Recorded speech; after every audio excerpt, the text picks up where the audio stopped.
Good afternoon. Our topic today is irrigation technology. Irrigation is defined as the controlled application of water.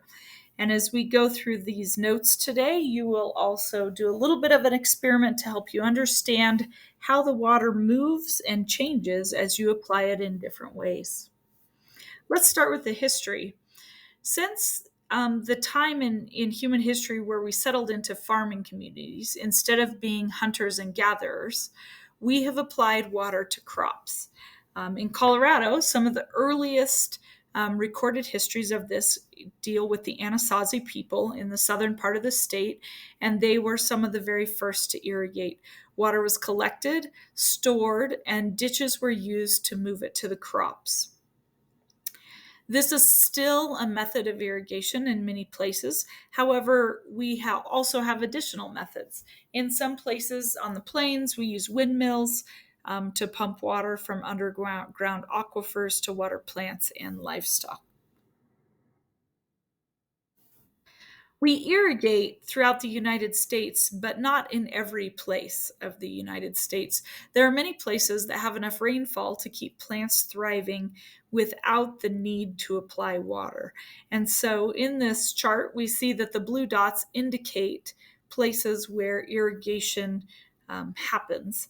And the vast majority of that is in the western half of the United States, where we receive a lot less rainfall. Some of this irrigation comes from river water or snowmelt, and sometimes it comes from underground water sources called aquifers. Most irrigation methods can be divided into three types: flood or furrow irrigating, the use of sprinklers, and drip irrigation. Today, we will take a look at these three methods and how they work and how efficient they are. There is a time and a place for each of these methods, and as you look at different geographical areas in the United States, you'll begin to understand that. There are a few supplies you'll want to work along with us. The first is it's best if you have a potted plant, any type of plant, in about a 4-inch pot, a tray to put under it that does not have holes, and a spray bottle full of water, as you see in the picture. Let's start with flood or furrow irrigation.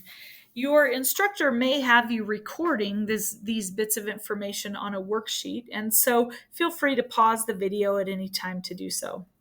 In flood or furrow irrigation, water is moved in a ditch or pipe at one end of the field, and it runs either in furrows or creases, some people call them, across slope land, or it simply runs down the land in its own at its own direction, if you will, which would be more of a very natural flood irrigation. The water soaks into the soil as it goes, and so it typically waters the plants very deeply for a set amount of time. There's a lot of water, more water than the plants can take up, applied, and so there is water at the end of the field that sometimes is used on a second field or reused in some way. The benefit to this type of irrigation is it does not require much equipment, electricity, or fuel needs. In very remote mountainous areas, people sometimes just use tarps to make a dam in the ditch and let the ditch flow over. In other places, we use gated pipe, and the gates are opened to allow water to come out, and that adjusts the pressure as well. You're going to simulate some flood or furrow irrigation today by taking the lid off your full water bottle. And so basically, you're going to take the plant and put it in the tray, and you're going to dump water out of the bottle into your plant container at a moderate rate for 60 seconds. You'll probably empty the whole bottle. While you're doing this, I want you to take note of what it does to the soil and the plant. How much water ends up staying in the soil and how much of it ends up in the tray in the bottom. I think what you'll find after you complete this is that there is more water being applied than the plant can take up. And so while we soak the plant well, it is not the most efficient means of irrigation.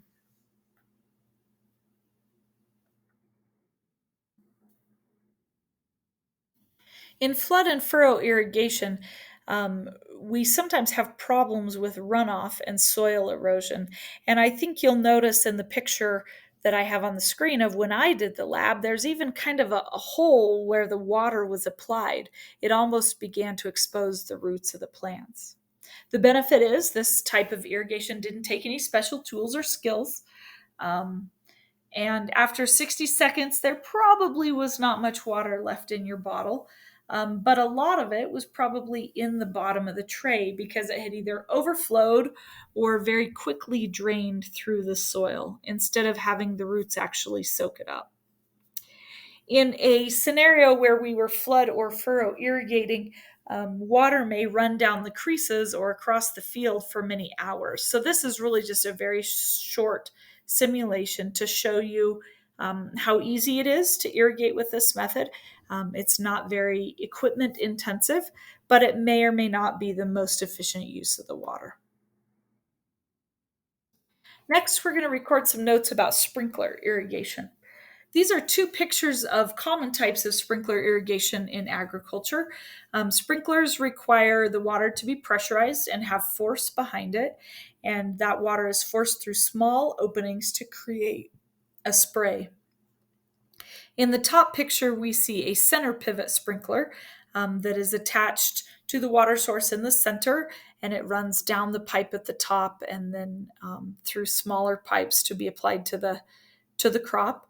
The picture in the bottom left is a side roll sprinkler. So you can see that it is turned on the wheels and there are sprinklers in between each wheel which apply water. Lawns and gardens often utilize sprinkler irrigation. And in fact, we have many very high tech sprinkler systems on things like home lawns or golf courses that apply water to certain areas for a very scheduled amount of time in a very consistent manner. You are going to simulate sprinkler irrigation in your lab today by refilling your water bottle, dumping all the water out of the tray, and starting again with that plant. Now, before you start this section, you may have to take a little bit of soil to fill back in holes that happened during your furrow or flood irrigation experiment. You're going to use the same 60-second increment and time yourself, and you're going to spray water continually on the plant during these 60 seconds. It works best if it's a very wide misting spray, not kind of the pointed spray. I want you to take note of a couple of things. What happens to the soil of the plant? Does the soil move at all? How much water is actually applied, and how much of it runs out the bottom?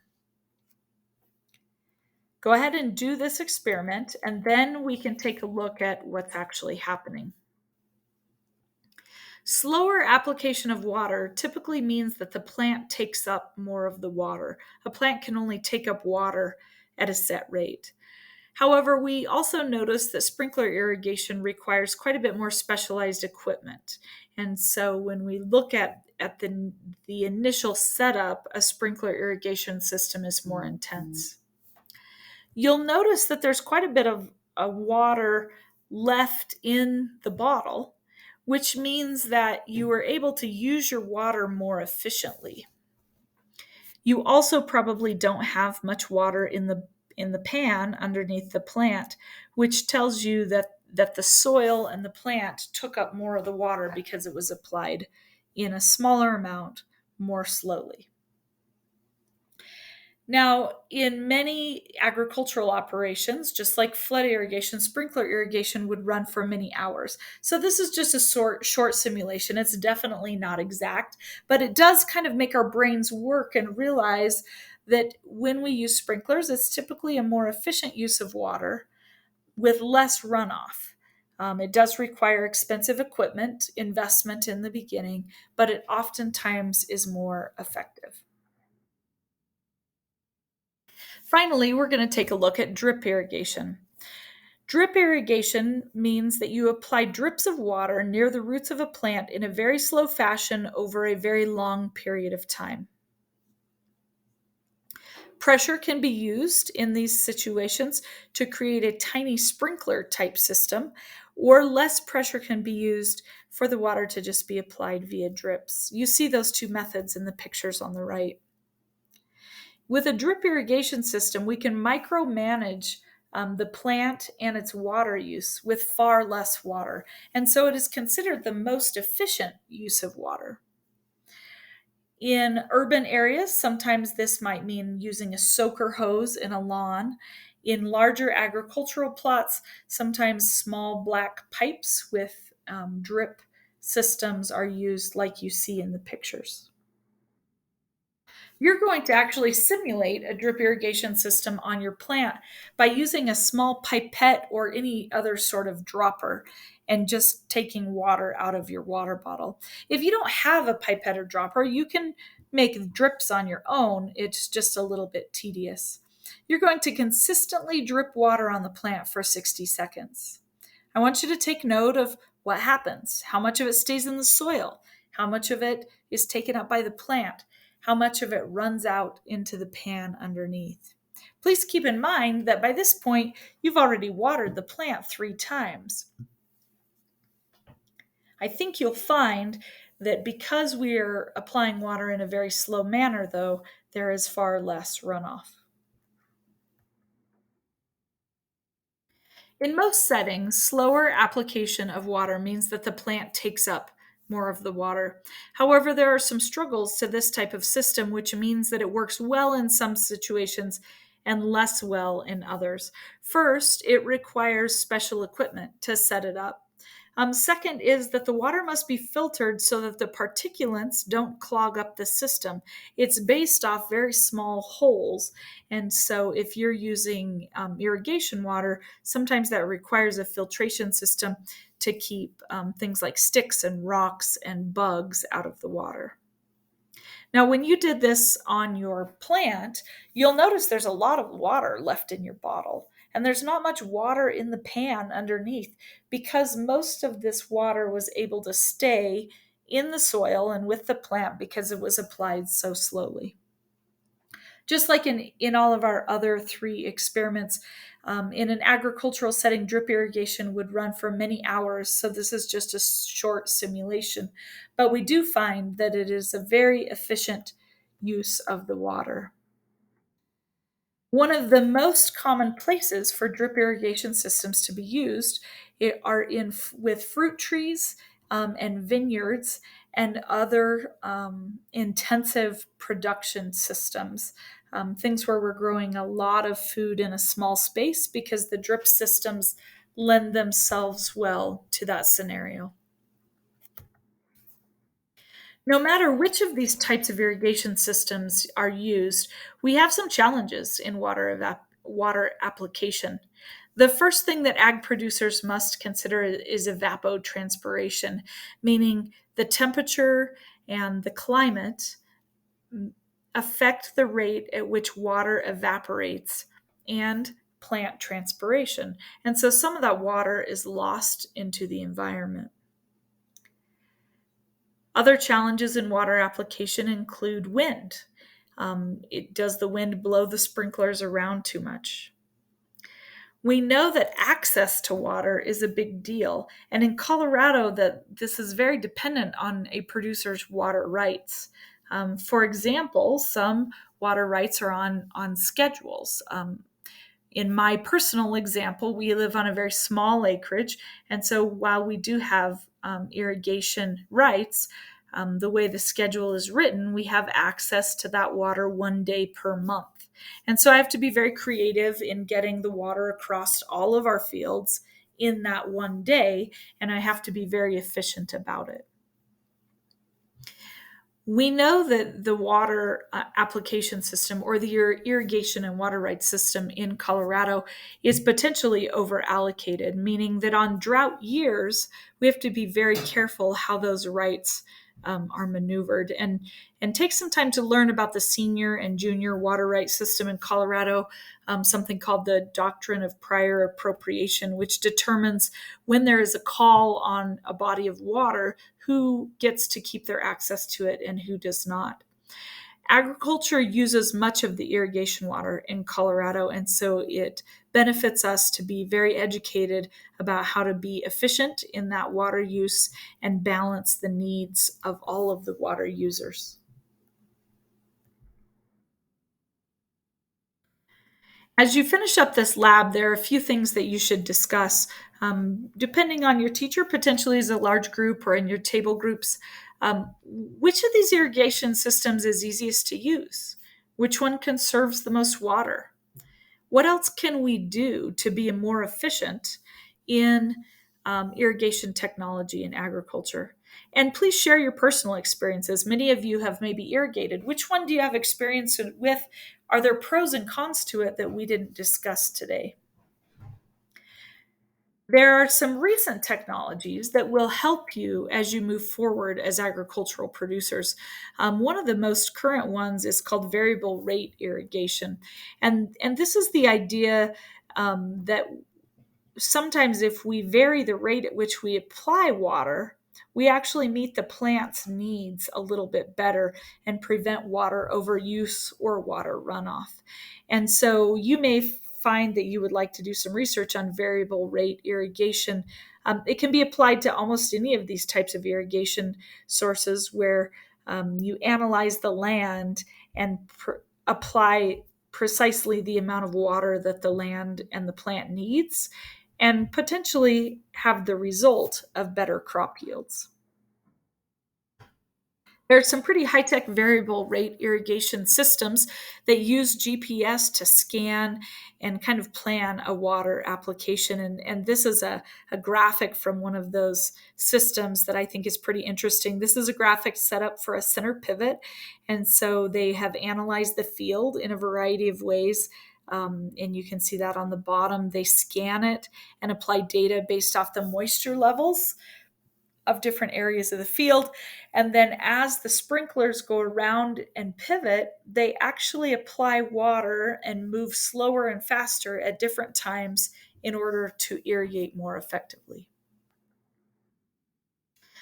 Another way in which we're choosing to be more effective and efficient with water in agriculture is the use of soil moisture sensors.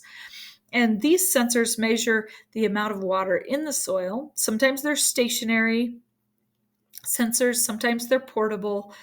Some of them communicate digitally. They all kind of have different aspects of science you have to learn about, but they can be very interesting in use in producing a crop, because they oftentimes can determine when it's time to irrigate in a more precise manner than humans can. One of the things you might find interesting to do, and this is accessible by everyone, is to use the Web Soil Survey created by the U.S. Department of Agriculture to help schedule your irrigation. And so this is the idea that we would irrigate based off the data that we know of any given place, what their typical rainfall is, what the weather patterns say, what type of soil they have, and what's happened in the history of that place. So I encourage you to visit this website, even look up your own address and see how things can be done. As you finish your tasks today, I task you with something, maybe a ticket out the door. I would encourage you to think through everything you've learned as you answer this question. Let's pretend your great uncle left you an inheritance of 20 acres of alfalfa hay in Loma, Colorado. It has very good water rights, but a drought is coming, so you want to be as efficient as possible in your watering. Which of these types of irrigation would be best for you? And maybe record a few sentences explaining why. Have a great day.